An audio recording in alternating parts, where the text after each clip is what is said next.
बच्चों, अपना spare topic चल रहा है। पहले भी 2 वीडियो में मैंने स्पेयर के विषय में पढ़ाया है। अब हम स्पेयर के जो इस इक्वेशन है वो टेंजेंसी के रूप में देखेंगे। तो क्वेश्चन है, find the equation of sphere tangential to the plane x - 2y - 2z = 7 at 3 point दिए हुए हैं, 3 - 1 - 1 and passing through the point, other point है 1 1 -3। तो इसका सॉल्यूशन करेंगे, है ना। तो एक स्पेयर बनाया अपन ने और वो प्लेन बनाया, प्लेन से ये टेंजेंटिकल प्लेन है जो इसको प्रूव कर रहा है। x - 2y - 2z = 7 ये स्पेयर प्लेन पर है ना। तो एक बिंदु है P 3 - 1 - 1 और अदर बिंदु जो है 1 1 -3। तो इसके लिए अपन को एक तो सेंटर निकालने हैं और इसके लिए क्या है, कुछ चीज़ें जानकारी हमको होनी चाहिए। Equation of perpendicular line, plane पर परपेंडिकुलर लाइन जो है वो इस इक्वेशन निकालें CP।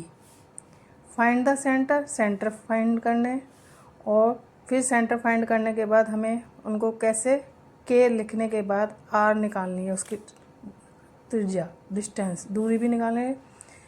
और DRS अगर पता है तो DRS क्या होते हैं, जो प्लेन की इक्वेशन है उसमें x का कोफिशिएंट, y का कोफिशिएंट और z का कोफिशिएंट होता है। तो x का कोफिशिएंट और y का -2, z का -2 ये कोफिशिएंट है, तो 1 -2 और -2। अब equation of perpendicular line of CP जो प्लेन पर है वो निकाल रहे हैं।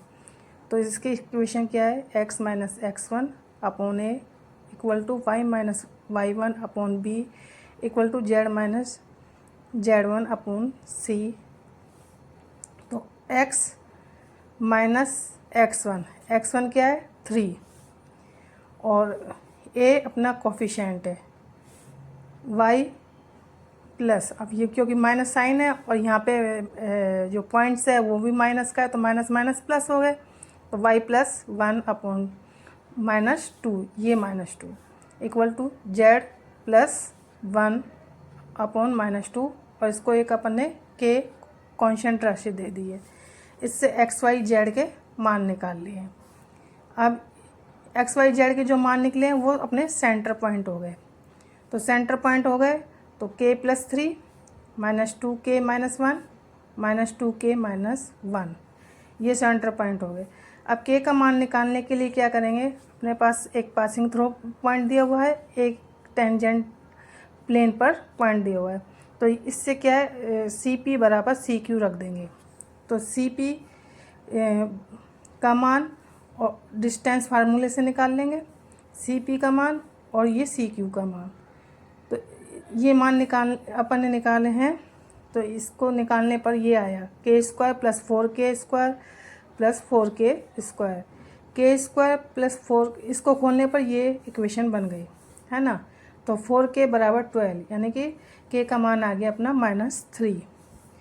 अब CP में, इस CP में K के मान रखने पर, K का मान चाहे इसमें रख दो चाहे इसमें रख दो, कोई सी में रख दो, K का मान निकालने पर जो आया तो वो आ गया अपना 3 × 3।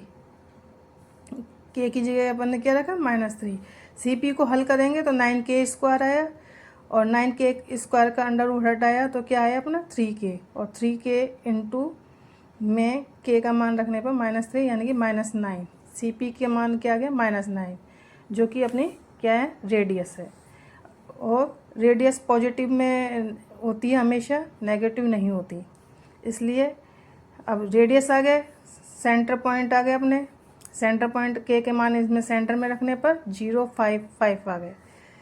अब इक्वेशन है, इक्वेशन ऑफ स्पेयर क्या होता है, x - a का whole square plus y - b का whole square plus z - c का होल स्क्वायर = r²। जहाँ सेंटर C दे रखा है 055 दे नहीं रखा, अपन ने निकाला है ना। तो निकालने पर इसमें मान में रखा x माइनस 0 y माइनस 5 का whole square plus z minus 5 का whole square equal to 9 square, क्योंकि r बराबर 9 है। इसको सॉल्व किया तो ये आया x square plus y square plus z square minus 10y minus 10z minus 31 equal to 0 answer. अब आप सोचोगे CP का थोड़ा सा यहाँ पर मैंने क्लियर नहीं किया, तो मैं अब इसको क्लियर करती हूँ कैसे निकालते हैं। डिस्टेंस फार्मूला क्या होता है, दो बिंदुओं का distance formula x minus x1 minus x2 का whole square plus y minus y1 minus y2 का whole square plus z1 minus z2 का होल स्क्वायर अंडर रूट, है ना। तो ये जो CP है, तो देखो ये 2 पॉइंट्स दिए हुए हैं, तो k plus 3 minus 3 minus 2k minus 1 और माइनस साइन है इसलिए, और ये माइनस है तो ये प्लस 1 तो होल स्क्वायर। इसी प्रकार माइनस 2k माइनस 1 प्लस 1 का होल स्क्वायर।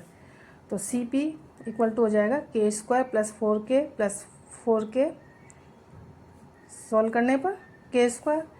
तो ये अपना CP जो अपन ने यहाँ निकाला था कि भी कैसे आया ये, है ना। तो ये जो कैसे आया वो मैंने सोल्व करके बता दिया। उसी प्रकार C2 का भी अपन डिस्टेंस फार्मूले से मान निकाल लेंगे। और ये अपना टेंजेंटिकल प्लेन की इक्वेशन आ गई, ये रही।